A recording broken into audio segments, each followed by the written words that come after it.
Ibig sabihin, you are standing. Tandaan natin, ito yung papasok na tayo at ito yung Torah na inaaral bago mag-New Year.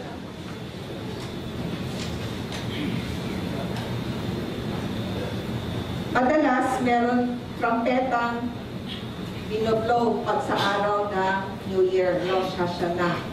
Okay?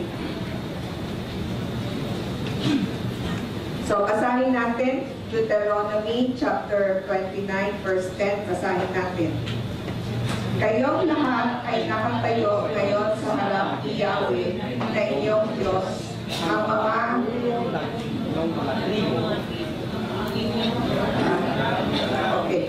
ang mga ulo ng inyong mga tribo, ang inyong matatandang lalaki at ang inyong mga opisyal, ang bawat lalaki ng Israel, ang inyong maliliit na bata, ang inyong mga asawa, at inyong naninirahang dayuhan na nasa gitna ng iyong kampo.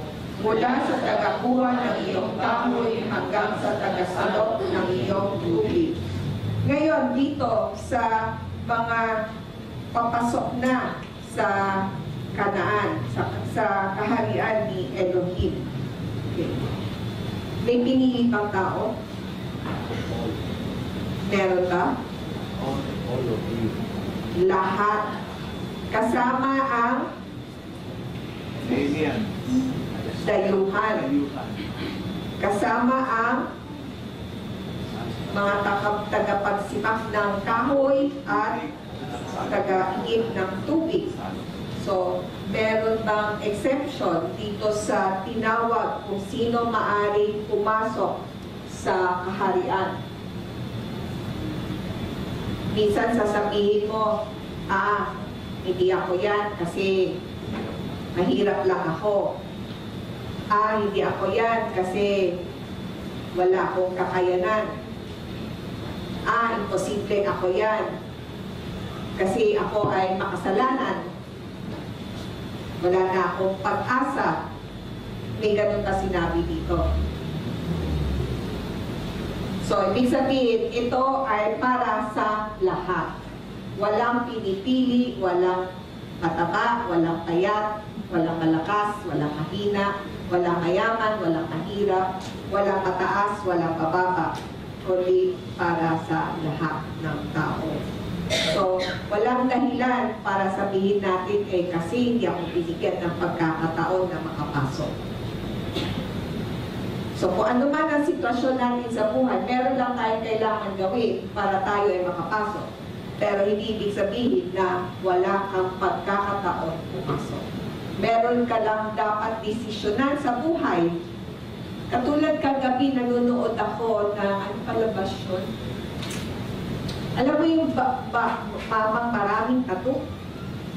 Kagabi sa TV? Quantum. Ha? Quantum. Hindi, lalaki, Tagalog yun eh.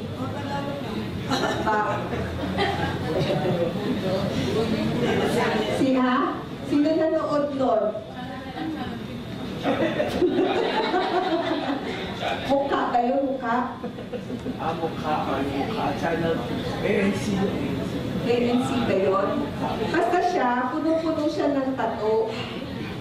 Okay. Tattoo master pala siya. Okay.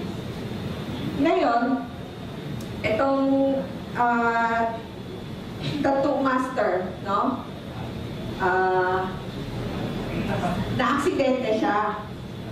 Kaya, nabiyak yung ulo, na ano yung paa, malapit na siya hindi makalakad, naka-wheelchair, pero inano niya. Tapos, kaya siya nagpupunta sa gym. Okay. Ngayon, ang sabi niya, ang mahalaga pala sa buhay ay ang iyong choice, decision. Decision.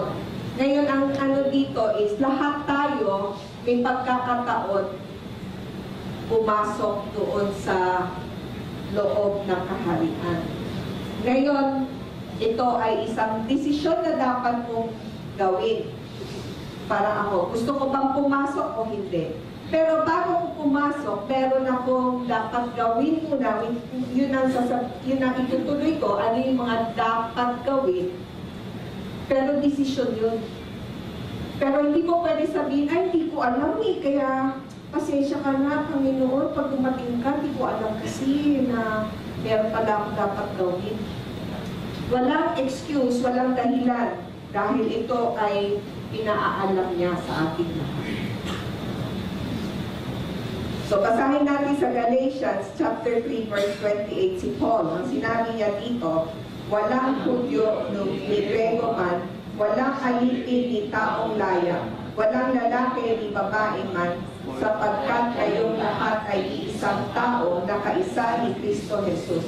Bukod diyan, kung kayo ay kay Kristo, kayo ay talagang hindi ni Abraham, mga tagapagmana ayon sa isang pangako. Dahil ito ay isang pangako na ibibigay sa atin ni Elohim na tayo ay ibabalik niya sa kaharian niya.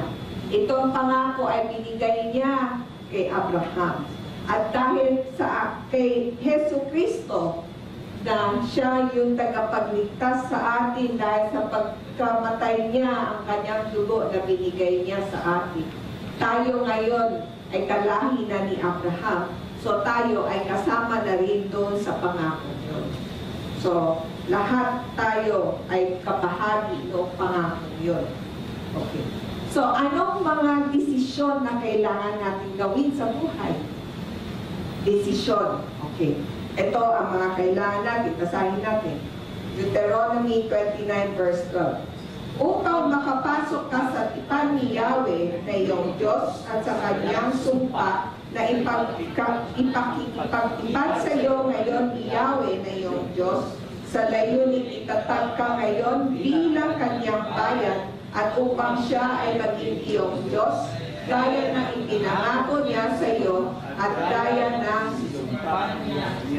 iyo at mga ninuno sina Abraham, Isaac at Jacob. So ano yung kailangan dito? Makikita natin doon sa word na makapasok. Okay, dito sa English yung enter.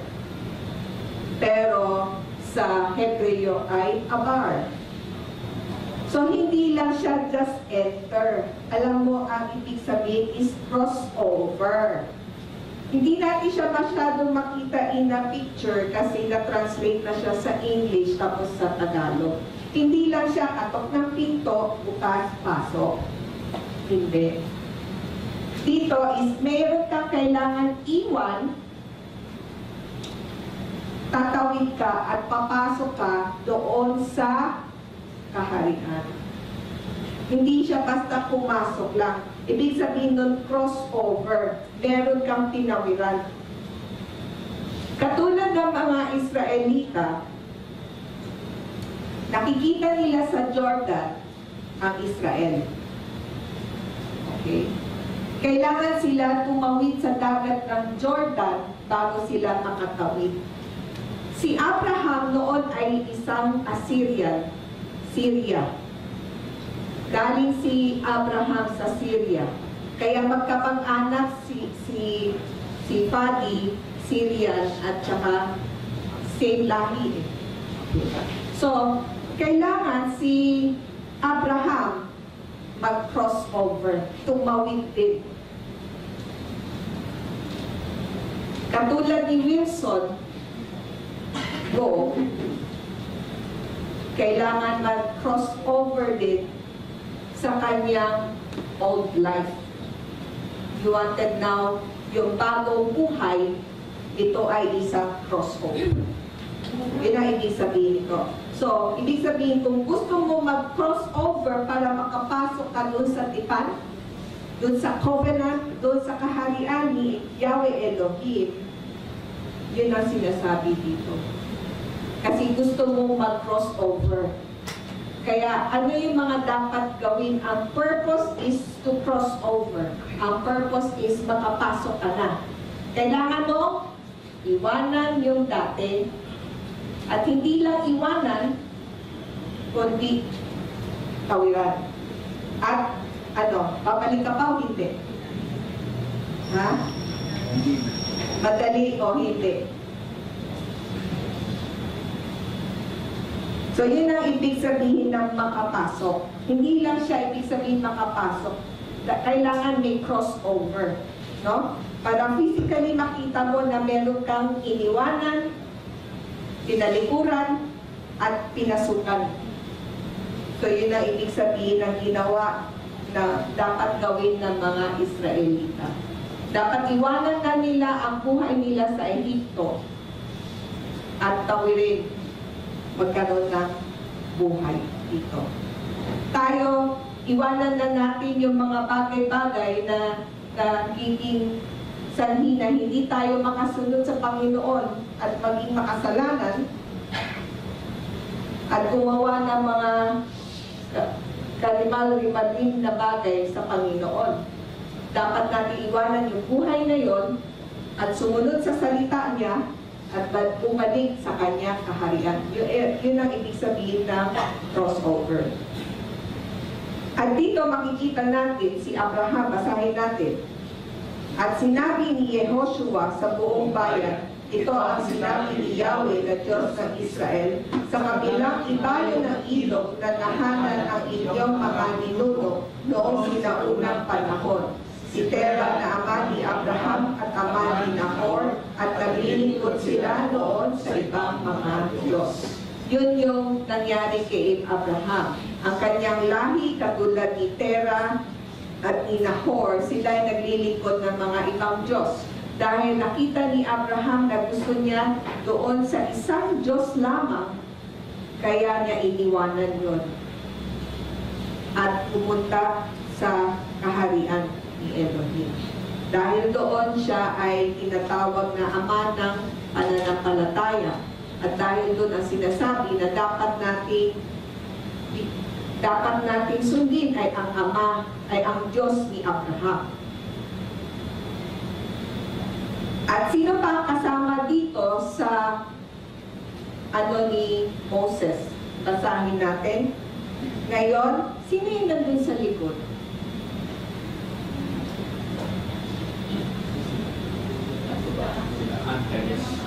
Dito maluwag. Dito. Dito maluwag. Dito maraming puan. Sino yun? Oh, dito ka, Ann. Dave, pwede ka dito. Dave. Maluwag sa unan. Si Ann, tsaka sino yun? Oo. Dito ka, Dave. Dave, dito ka, tatlo sila. Ayan. Okay. Sino pa yung kasama doon sa mensahe ni Moses para doon sa mga tatawid? Basahin natin.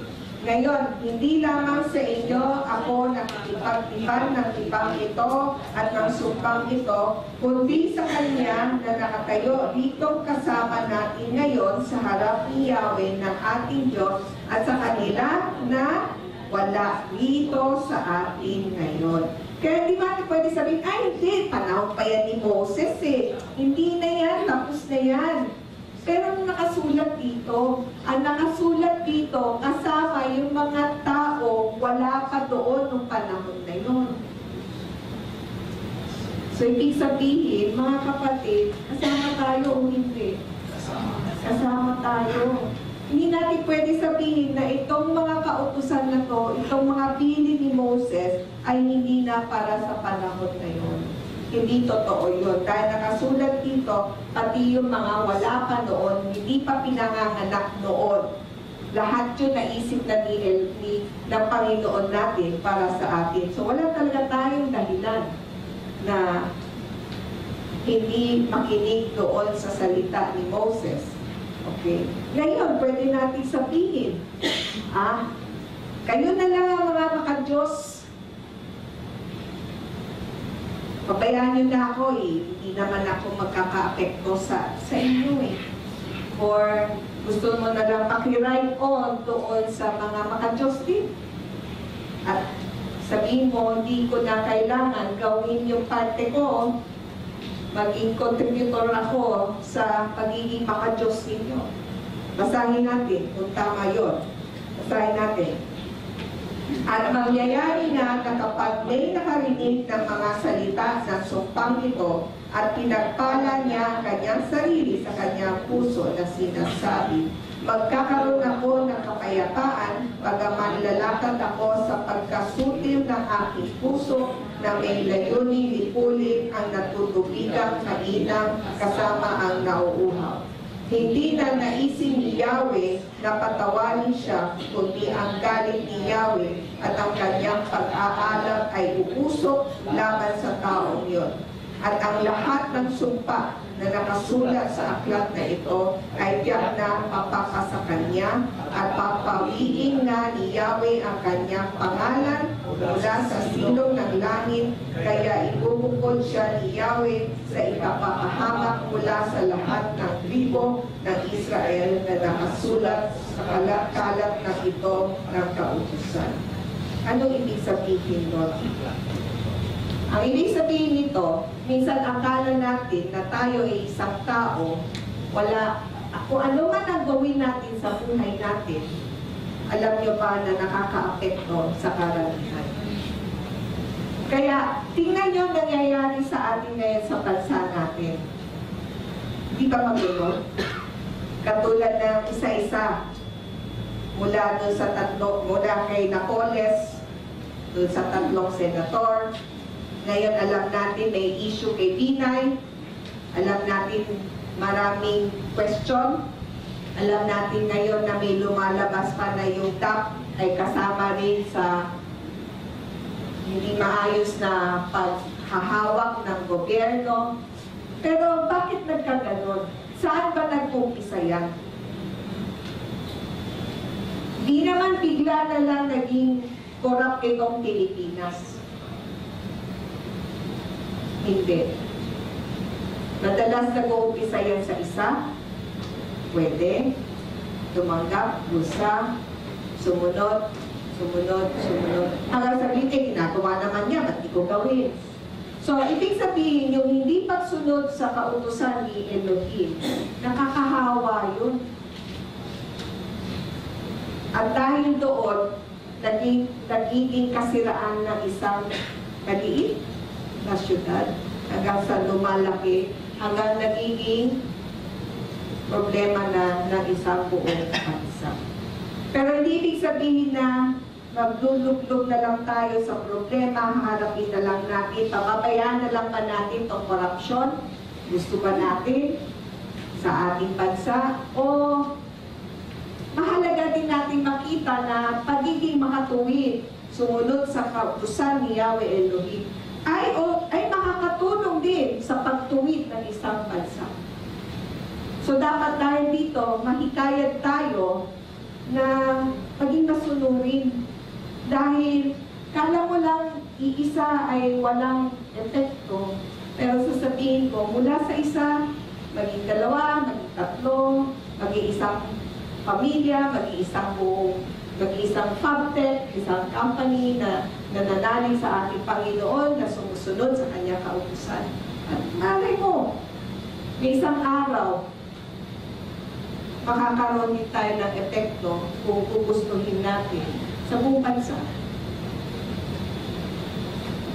Yun yung pangkontra doon sa nangyayari, hindi pagsunod sa kanyang kautusan. Kaya huwag natin sabihin na, ay, maliit lang ako, walang mangyayari. Hindi. Dapat lakasan pa natin dahil ang Panginoon kasama natin. Dapat lakasin pa natin ang loob natin na labanan natin. Huwag tayong mahinaan ng kalooban dahil sa Panginoon lahat ng bagay ay merong pag-asa. At dahil dito, makikita natin, sabi sa 2 Corinthians ni Paul, basahin natin. Bukod dyan, magagawa ng Diyos na masagana sa inyo ang kanyang buong di sana nararapat na kapalitan upang habang lagi kayong may lubos na kasapatan sa lahat ng bagay ay magkaroon kayo ng sagana para sa bawat gawang mabuti. Ito yung sinasabing grasya. Hindi yung grasya dahil sa Panginoong Yeshua Hindi yung grasya na dahil sa Kanya tayo ngayon ay ligtas at wala na tayong kailangan gawin kasi ligtas na tayo. Hindi yun. Ang grasya, totoong binigay niya sa atin dahil kay Yeshua, pero itong grasya ay binigay para tayo ay magkaroon ng pagkakataon sumunod sa kautusan.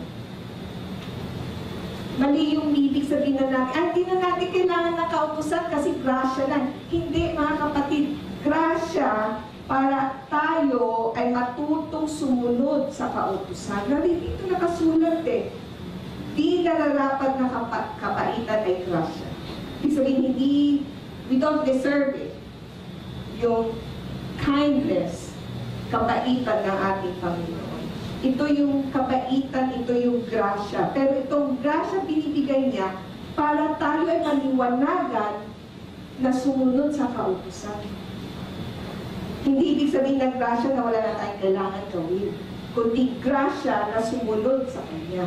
Nakasulat dito, magkaroon kayo ng sagana para sa bawat gawang mabuti. Para tayo gumawa ng mabuti muli, kailangan natin yung grasya niya. So hindi yung grasya na para wala ka nang gagawin, kundi yung grasya para gumawa ng mabuti. So hindi pa rin excuse na yung grasya tapos na tayo. Grasya para mag-umpisa ulit. Naintindihan natin yun. Kaya dapat kabuuan ang binabasa natin, grasya para gumawa ng mabuti. At basahin natin sumunod. At ang darating na sa lilahi, ang inyong mga anak na babangon na kasunod ninyo ay magsasabi nga, gayon din ang banyaga na magagaling sa malayong lupain. Kahit nakita na nila ang mga salot sa lupain yon at ang mga karamdaman nito na pinangyari ni Yahweh na ipagkasakit nito, asupre at asin at sunog, anupat ang buong lupain nito ay hindi mahahasikan, ni sisibulan, ni tutubuan man yon ng anumang panunig. Gaya ng pagdiba sa Sodoma at Gomorra, Adma at Sepuit. Nagliniba ni Yahweh sa kanyang galit at sa kanyang puot. Oo, ang lahat ng mga bansa ay magsasabi, bakit ganito ang ginawa ni Yahweh sa lupain ito? Bakit gayon na lamang ang init na malaking galit na ito? Alam niyo ba, na noong panahon ni Yeshua, nagkakagulo na sa Israel. Pinasukan na sila ng Romans. Hindi nagtagal, ay kumalat ang mga Israelita. Wala na halos natira sa Israel. At dito, makikita natin, ito ay kasama sa sumpa na binigay ni Elohim sa mga Israelita dahil sa kanilang paglabag sa batas ni Elohim. At dito makikita natin si Mark Twain, ang isa sa mga pinakasikat na manunulat sa Amerika. Meron siyang binanggit dito, babasahin ko sa English. The land of Israel was a desolate country, whose soil is rich enough. Mayaman ng Israel, sinabi ni Elohim, yan ay land of milk and honey. Tama? Kaya sumubok sila pumunta, pagdala-dala nila, di ba, malalaking mga ubas. Mayaman ang bansa, lupa mismo ng Israel. Ngunit anong nangyari? Ito ay, sinabi dito, only 2 weeks. Wala nang bunga. Puro ano na lang ang tawag mo doon?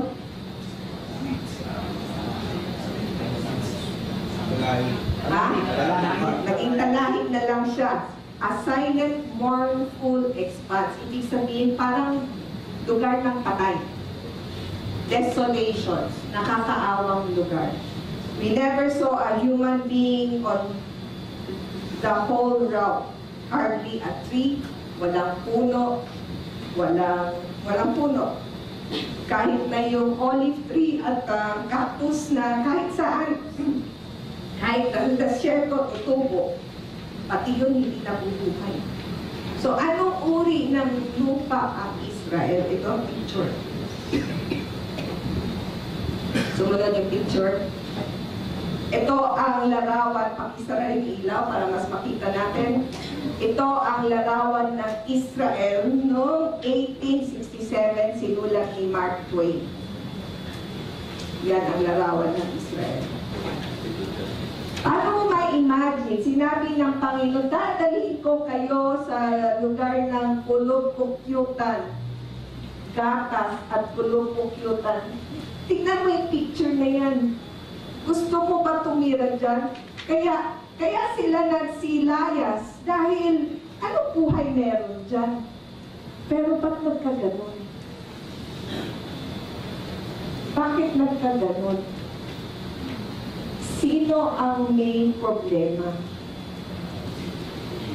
Sa ating paningin din, mahalaga natin maintindihan yung pagsunod at hindi pagsunod. Yung biyaya at yung sumpa. Yung ibig sabihin ng I stand today, ako tatayo ngayon sa harap ni Elohim. Kaya sa panahon yan ng Rosh Hashanah. Kasi ang Rosh Hashanah yan ay simbolo ng pagbabalik ng ating Messiah. Ito yung araw na babalik ang ating Yeshua. At ito rin yung panahon na tayo ay huhusgahan. Tayo ba ay naging matuwid? Tayo ba ay sumusunod sa kanyang kautusan at kanyang salita? At isinasabuhay ba natin?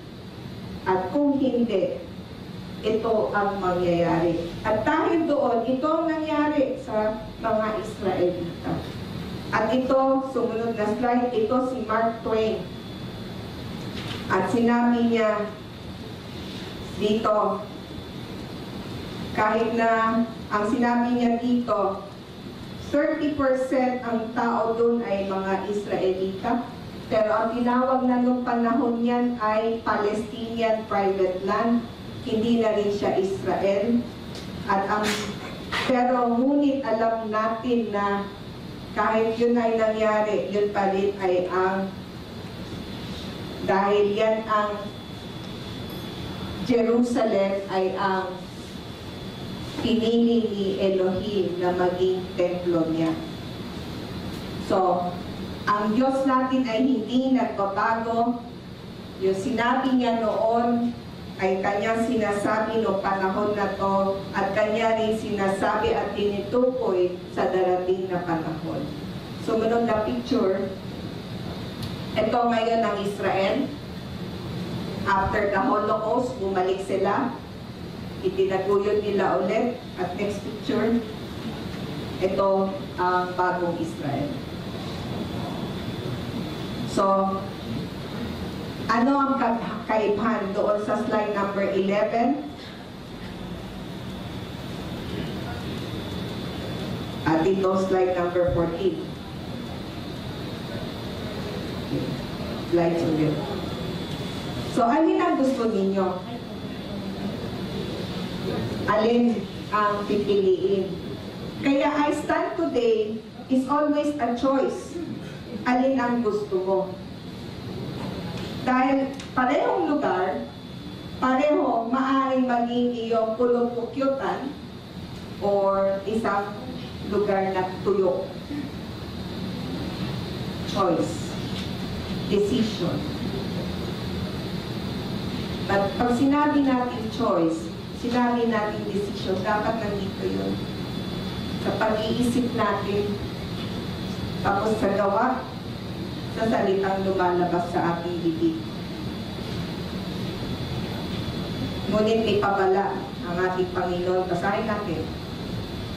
Pagkatapos ay sasabihin nila, sapagkat pinabayaan nila ang tipan ni Yahweh na Diyos sa kanilang mga ninuno na ipinagkatipan niya sa kanila na ilabas niya sila mula sa lupain ng Ehipto. At yumaot sila at naglingkod sa ibang mga Diyos at yumukod sa mga yon, mga Diyos na hindi nila kilala at hindi niya binahagi sa kanila. Na magkagayon ay lumagablap ang galit ni Yahweh laban sa lupain yon sa pamamagitan ng pagdadala roon ng buong sumpa na nakasulat sa aklat na ito.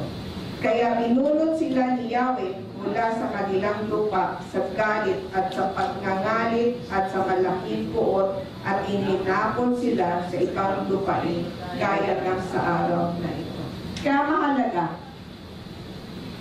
si Yeshua namatay para tayo ay magkaroon ng kaligtasan, maalis tayo sa ating Ehipto.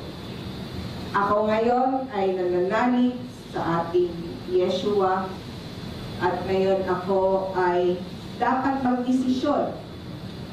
Gusto ko bumalik sa kaharian, ngunit kailangan meron ako dapat kapanan na tungkulin at yun ay sumunod sa kanyang tipan.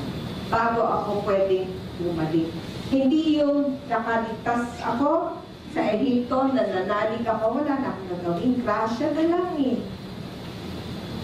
Pero hindi pa tapos ang paglalakbay natin. Kung hindi, gusto mo maiwas sa disyerto ng 40 years o gusto mo pumasok ka na sa kaharian. At dito mahalaga sinasabi sa Deuteronomy 29:29.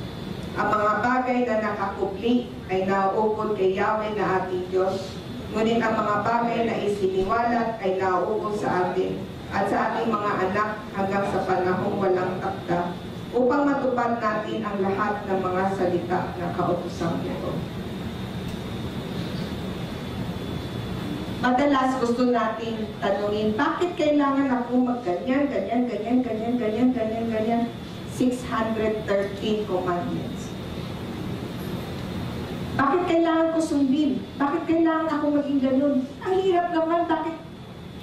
Pero sinasabi dito, sumunod lang. Kung hindi man natin alam kung bakit, huwag na rin natin alamin. Kundi sumunod lang. Merong panahon, maiintindihan din natin. Pero mahalaga, sundin muna natin. At kasi kung di tayo sumunod, wala tayong wisdom. Kung wala tayong wisdom, hindi natin malalaman kahit kailan. Pero pag sumunod tayo, dahan-dahan. Yung mga bagay-bagay na hindi natin naiintindihan noon, dahan-dahan, naliliwanagan din tayo yan.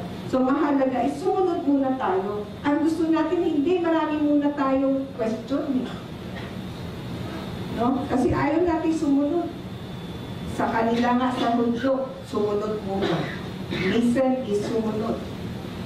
Tayo, hindi muna, ito lang, pero action wala. Tapos ang dami natin yaw-yaw. Ito pa isang mahalaga. Yung pagsisisi, sa English yung repentance, marami tayo dito kulang ng pag-iintindi sa salitang yon. At dahil doon, marami tayong hindi naliwanagan. At dahil dito, gusto kong maliwanagan kayong mabuti kung ano ibig sabihin ng pagsisisi.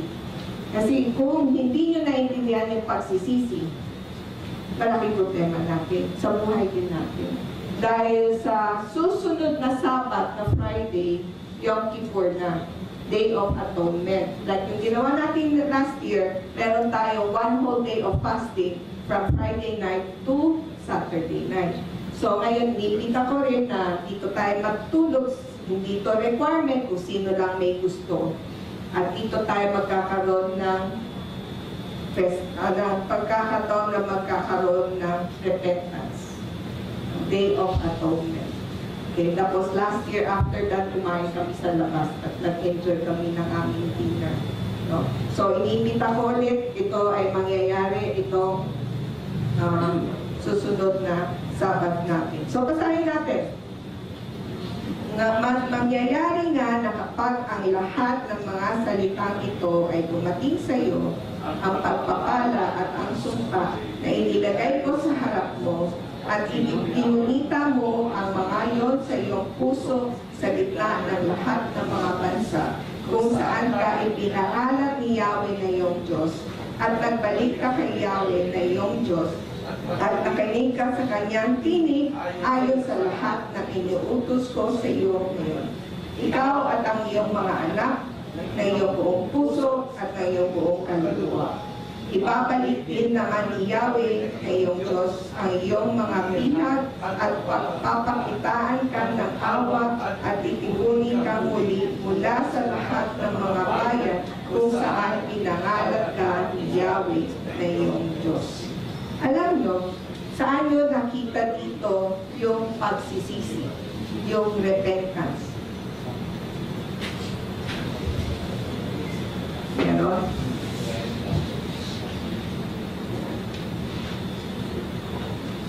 Meron? Ano pagkaintindi nyo sa pagsisisi? Tanong ko nga, sino? Sino gusto mag-volunteer? Ano ibig sabihin sa inyo yung magsisi?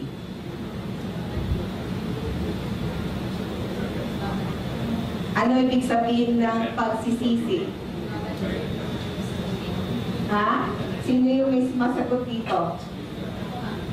Ha? Sino? Pagbabalik loob? Ha? Ano? Nasaan mo? Pagbabalik loob sa Panginoon? 180 degrees, ibig sabihin, pag ako ay nangangalunya, gaganon na ako, ay hindi na ako titingin sa chicks na yun, dito na ako. Ang 360 ba yun? Ang 180? Hindi, 180 yun. Kasi pag 360 degrees, inulit lang ako doon. Diba? Tama, sabi niya 180 eh. O dito, yung aking sexy na. Pag dito, wala na. Tama? Tama ba? Diba? Sabi mo 180 eh, diba? O.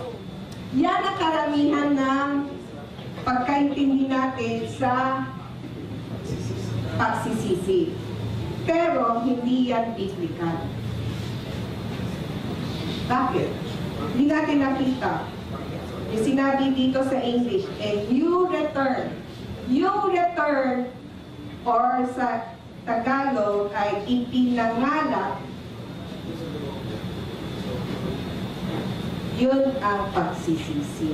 Yung return, yung word na yun, sa Hebreo ay tetsuba. So, ang tetsuba ay hindi lang dito naging ganon. Ang tetsuba is, alisin ko, pero meron akong kailangan gawin. Basahin mo pabuti sa Tagalog or English. Return to the Lord your God and obey Him with all your heart and soul according to all that I command you today, you and your son. Madalas gusto lang natin ito, 180. Kapatid po lang, kailangan alisin at bumalik doon sa bahay, sumunod sa kanyang kautusan. Kasi kung hininto mo lang yung iyong addiction, kunwari, o yung iyong vices, kunwari susugan ka, tinigil mo lang, stop ka lang. Wala kang ginawa, hindi ka nanumbalik sa kanyang kautusan, hindi ka bumalik sa kanyang bahay, hindi yun pagsisisi. Ang pagsisisi, kailangan bumalik. Yun ang ibig sabihin ng repentance. So, pag walang pagbabalik, so may kulangin sa iyo, kapatid, kasi 180 lang eh. Nag-change lang ng course, pero walang panunumbalik, hindi yun repentance. Very clear dito, sinabi, ipinangalat ni Yahweh na iyong Diyos at nagbalik ka kay Yahweh at nakinig ka sa kanyang tinig ayon sa lahat na inuutos ko sa iyo ngayon. Pwede ba sabihin, ayaw ko na maging makasalanan. Babago na ako ng buhay. Hindi na ako mangangalunya. Iiwanan ko na ang aking other wife. Yun ang pinaka-best example, di ba? Best picture. Pero hindi pa yan repentance. Hindi pa yan pagsisisi. Ang pagsisisi ay kailangan bumalik ka kay Yahweh, kailangan makinig ka, sabihin gagawin mo ulit ang kanyang mga utos. At kailangan mahalin mo siya ng buong puso, buong kaluluwa. At ang pangako naman ni Yahweh is ibabalik din naman ni Yahweh na iyong Diyos sa iyong pagkabihag.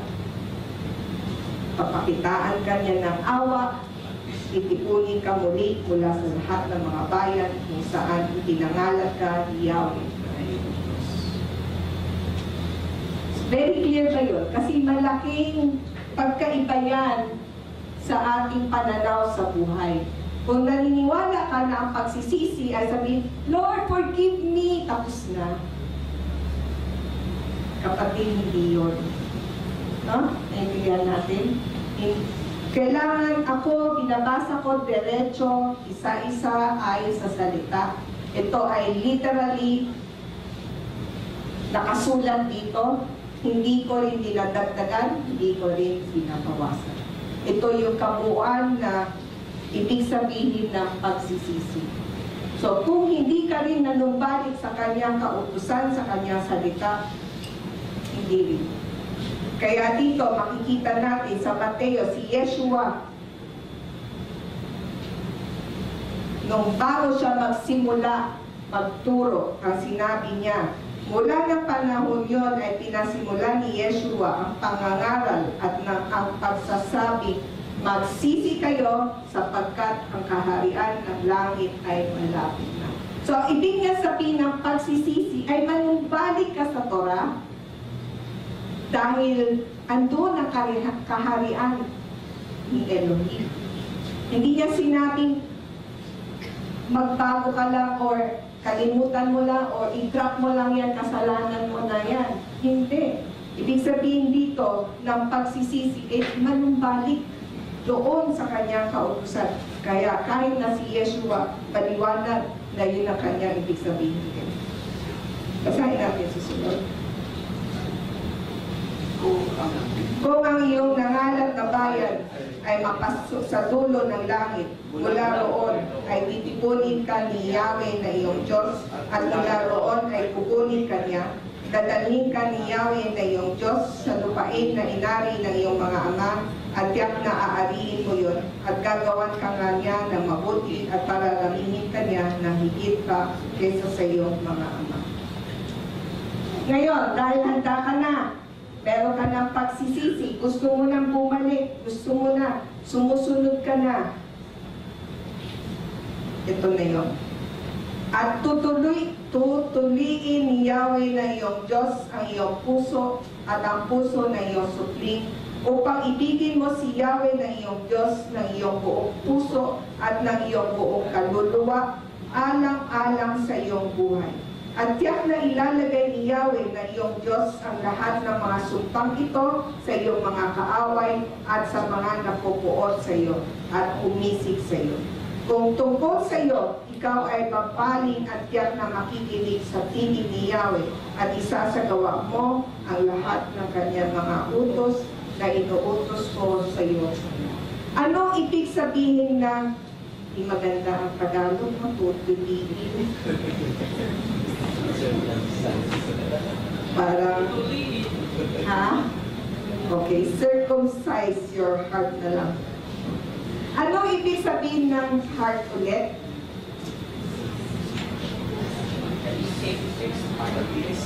Pag-iisip. So, ano ibig sabihin pag sinabing tutuliin ang pag-iisip?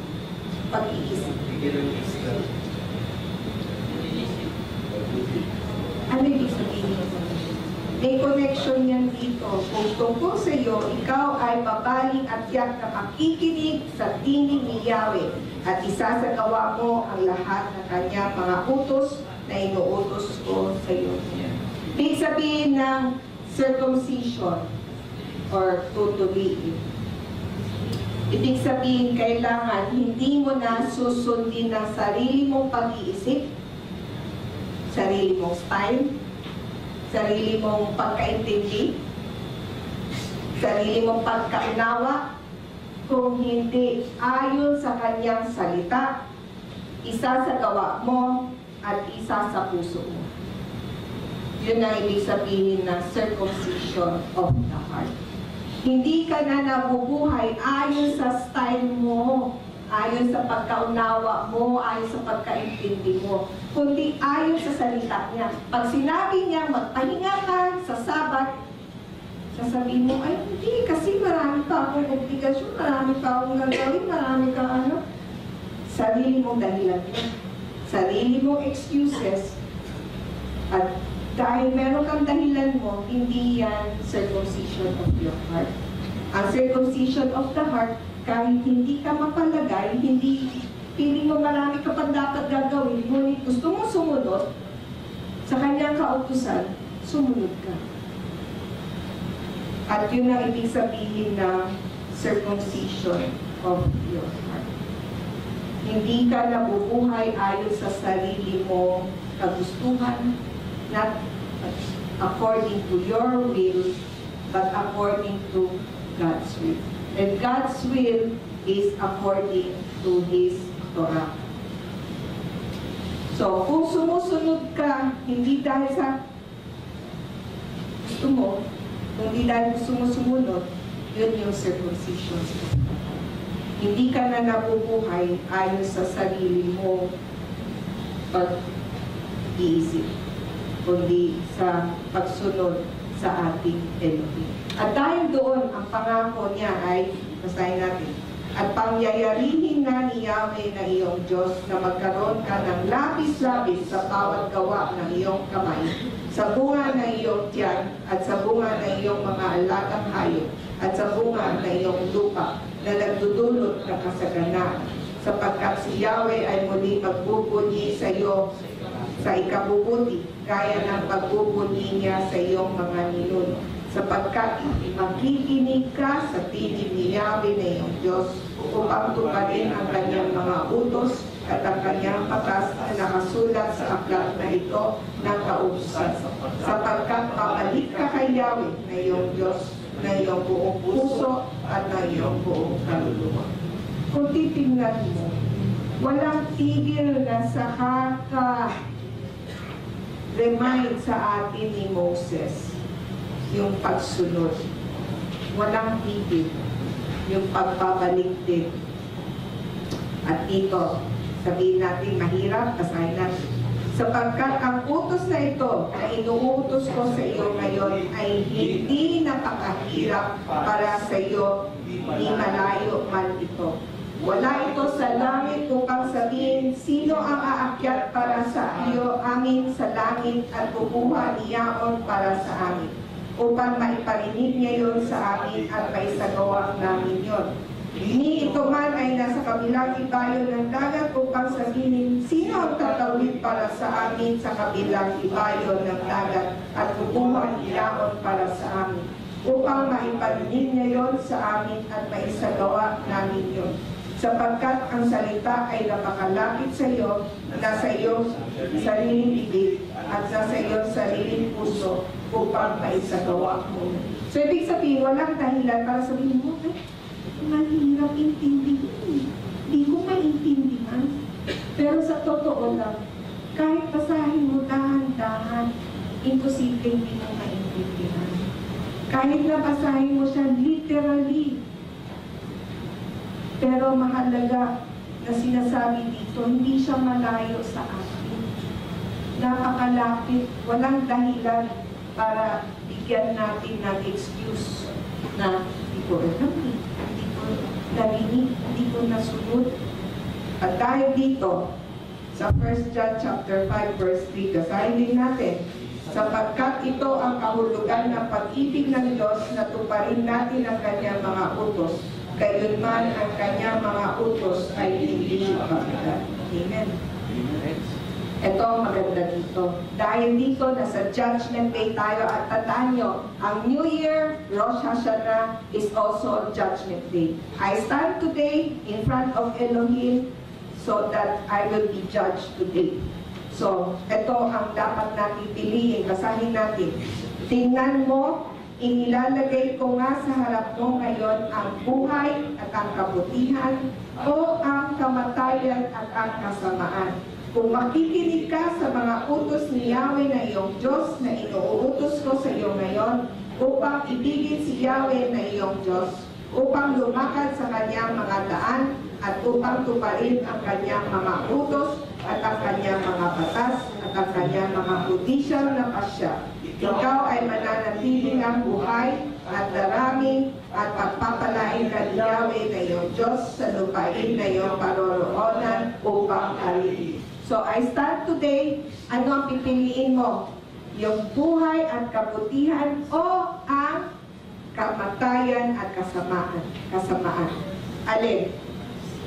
Buhay. Sino ang gusto ng buhay at kabutihan? Taas ang kamay. Siyempre, lahat tayo, no? Okay. Pero ano dito sinasabi? Kung, ulitin na naman ni Elohim, no? Kung makikinig ka sa mga utos, kung lumakad ka sa kanyang mga daan, kung tuparin mo ang mga utos. So, makinig, lumakad, at tuparin. Okay. Ngunit kung hindi, basahin natin, ngunit kung tatalikod ang iyong puso at hindi ka makikinig, at ikaw ay madadaya nga at lilukod sa ibang mga Diyos at maglilukod sa mga yon, sinasabi ko sa iyo ngayon na kayo talaga ay malilimon, hindi ninyo mapapahaba ang inyong mga araw sa lupa na tatawalin mo sa Jordan upang paroon at tahimik. Okay. Napakaganda ng ating pag-aaral. Dahil doon, binibigyan tayo ng pagkakataon ni Elohim mag-desisyon. Desisyon lang yan sa buhay. Basahin natin.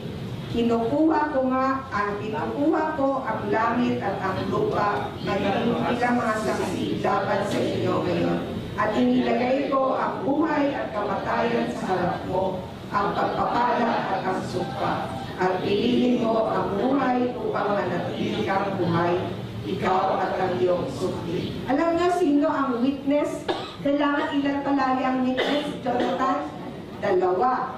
Ang witness dito sa terms and condition ni Elohim ay heaven and earth, langit at lupa. Dahil ang langit at lupa ay hindi nagbabago.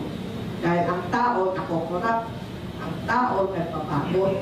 Kaya naman talaga si Elohim, ang binili niyang witnesses para sa atin ay ang langit at lupa. Alam niyo ba, nung inaaral ko to, madalas ang sinasabi natin, ang Katoliko hindi naniniwala doon sa mga inaaral natin sa Lumang Tipan.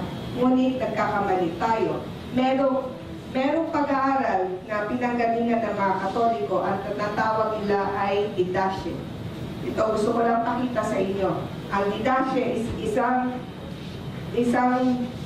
isang pag-aaral na mga noong panahon, ng panahon na kakamatay lang ni Yeshua. Si Yeshua ay namatay ng mga 30 ADs. Ngunit ito ay sinulat malamang a few years after namatay si Yeshua.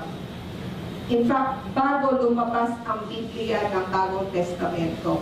At nakikita natin dito na hindi tinanggal ang kautusan sa salita. Kahit na sa mga Katoliko. Dito nakalagay, do not in any way neglect the commandments of the Lord, but keep what you receive, neither adding nor taking away anything. So dito nakikita din natin na sinasabi dito, choose death or choose life. Yun din yung sinulat sa Deuteronomy. So itong Didache, ito ay mga kasulatan ng mga kauna-unahang Kristiyano na nananalig kay Yeshua at sila ay mga Hudyo rin na nananalig kay Yeshua. Ito yung kanilang mga sinulat din.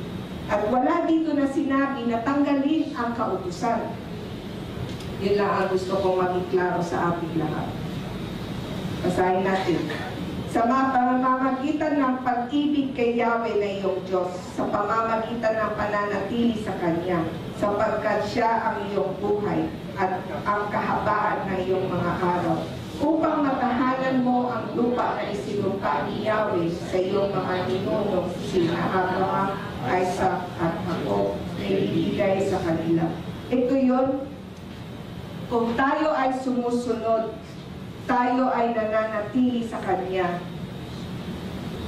Ang buhay natin ay magiging isang tahimik na buhay at hindi lang para sa atin, kundi para sa susunod na henerasyon. Para sila ay mag-enjoy din ng mga biyaya na nakakamtan ng unang henerasyon. Kaya yun ay ibig sabihin na hahaba ang buhay. Dahil yung mga susunod na henerasyon ay magkakaroon din ng biyaya. At dahil doon, tatagal sila sa lupa. Nakita nyo yung naging empty na Israel dahil yung mga nandoon ng panahon yun, hindi nila inalagaan yung kautusan.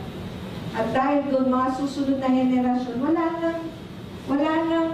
na silang mamanahin. Yun ang sinasabi natin sa araw, yung sustainability.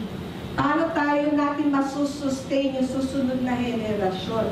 Yun ay kung tayo ay sumusunod. At ito yung iiwan natin sa susunod na henerasyon para meron silang puhunan sa buhay. Kung hindi, i-share ko din ang kanilang tatanggapin. At dahil dito, si Yeshua sinabi niya, sandali na lamang at hindi na ako makikita ng sanlibutan. Ngunit makikita ninyo ako sapagkat ako ay nabubuhay at kayo ay mabubuhay. Sa araw na yon ay malalaman ninyo na ako ay kaisa ng aking Ama at kayo ay kaisa ko at ako ay kaisa ninyo. Siya ay nagtataglay ng aking mga utos at tumutupad sa mga yon. Ang isang yon ang siyang umiibig sa akin. Siya naman na umiibig sa akin ay iibigin ng aking Ama at iibigin ko siya at malinaw na ipakita sa kanya ang aking sarili. Mahalaga na si Yeshua at ang ating Diyos Ama ay iisa. Iisa dahil nasa kanya ang kautusan, nasa kanya rin ang Torah. Isinabubuhay din niya ang Torah. At dahil doon na sinasabi niya na I and the Father are one. Kaya sinasabi niya kung sino ang taong sumusunod, nagtataglay ng kautusan at tumutupad, yun ang umiibig sa Kanya. Tapos sasabihin natin na hindi na. Wala naman sa bibig ni Yeshua na sinasabi niya kanselado na. Sinasabi pa niya dito, kung mahal mo ako, dapat na sa iyo ang kautusan. At dahil dito, basahin natin, si Yeshua, ako ay bumaparito upang magkakaroon ng buhay at magkaroon ito ng sagana. Yung next, hindi ko na anuhin. Yung next is about the Song of Moses. Maganda, pag uwi ninyo, basahin din ninyo, andun yung mga biyaya, andun din ang sumpa. Yun din ang mga paalala ni Moses sa ating napakaganda Song of Moses, pero gusto kong i-end dito. Hindi ko na anuhin yung Song of Moses, pero napakaganda ng Song of Moses. Ito yung kanyang huling verses para sa linggong ito. Basahin natin yung last slide, please.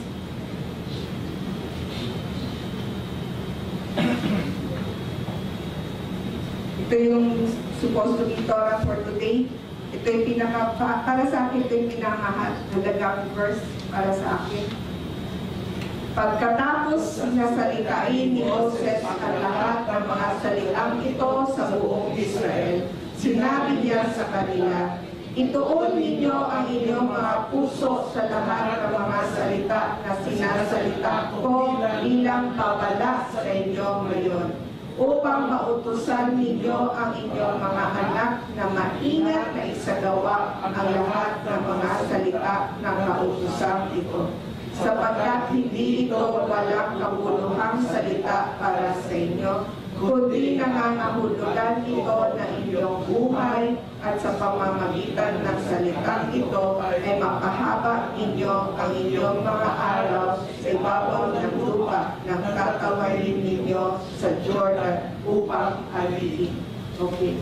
Ito ang sinasabing paalala ni Moses sa bawat sa atin na isapuso natin ang lahat ng kanyang mga bilin, ang kanyang babala, yung mga sinasabi niya pagpapala, ngunit meron ding warning sa mga sumpa pag hindi tayo sumunod, na maging maingat tayo at yun ay ipamahagi natin sa ating mga anak para humaba ang buhay. Ang buhay, alam mo, napakahalaga, lalo na mga kalalakihan. Makinig kayong mga kapatid. Mga kalalakihan ang may dala ng bini na isang pamilya. Yung sperm. At dahil dito, napakahalaga, kung gusto nyong pumunlad ang pamilya mo na sa kamay ng isang ama, ang obligasyon para susunod na henerasyon. Kaya napakahalaga na tungkulin ng isang ama dahil sila ang may hawak ng bigni. Hindi nasa misis, kundi nasa ama. Kaya huwag nyo ipapasa ang tungkulin bilang isang ama na makadiyos na masunurin sa kanyang kautusan. Dahil napakahalaga na yung pagpapala dala ng ama. Kaya napakahalaga nun na kayo ang dapat namumuna sa pagsunod. Kayo magdadala. Dahil yun ang tungkulin nyo, dalhin ng isang pamilya.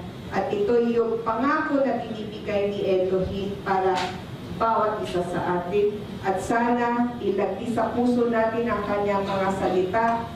Lalo na ngayon na sinasabing tumayo tayo ulit sa harapan niya. Magdesisyon tayo ngayong gabi sa buhay natin. Gusto ba natin ng totoong pagsisisi na ibig sabihin hindi lang 180 degrees, kundi bumalik sa kanyang kaharian, bumalik sa kanyang salita, makinig, gawin, isabuhay, ilakad, at tuparin ang kanyang mga kautusan, ang kanyang mga salita. Simple lang. Isang desisyon lang sa buhay natin. Hindi lang yung 180 ha. Wag lalo, wag yung 360. No? Pero yun ang kailangan nating gawing desisyon sa buhay natin. I stand today. Kantahin natin ulit. Ito yung Rosh Hashanah. Ito yung ingathering. Parang panahon na tayo lahat ay tinipon-tipon ulit ni Elohim. At tayo ay ngayon nasa harap niya. At pag-isipan natin mabuti, gawan natin ng desisyon sa buhay natin.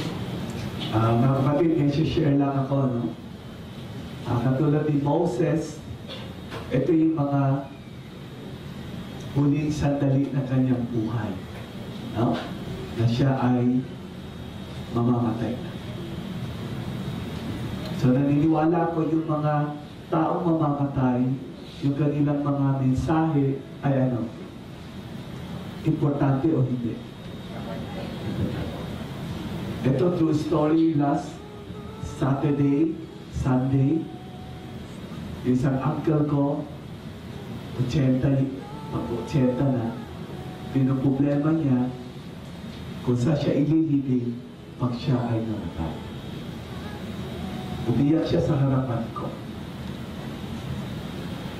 Dahil yung lupang binili niya, na yun ay hindi na sa kanya. So sabi niya, pag siya namatay, saan siya ililibing? These are real things in life. No? So there's decision for us to make. No? Today, yung binigay sa ating mensahe, no? We're in the judgment day. Gusto natin ng buhay or death. It's a decision. And these are real stories in life that we have to face it. Better face it now And ang kamatayan ay totoo. So it's a decision. Gusto ba natin buhay or patay? Let's pray. Maraming salamat sa iyong salita. Itong gabing to, it's New Year. Amazing. Sa buhay ni Moses, dito siya na pinanganak. Itong araw nito, dito rin siya mamamatay. Beginning and end. What an amazing message na binigay mo sa amin bawat isa ngayong gabi. Ito ay isang desisyon na gagawin ko itong gabi. Yung repentance, pagsisisi, ay isang panumbalik,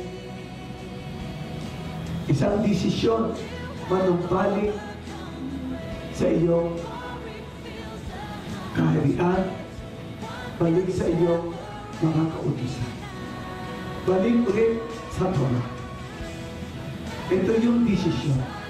Hindi lang kalimutan yung aking nakaraan lang, kundi magbigay.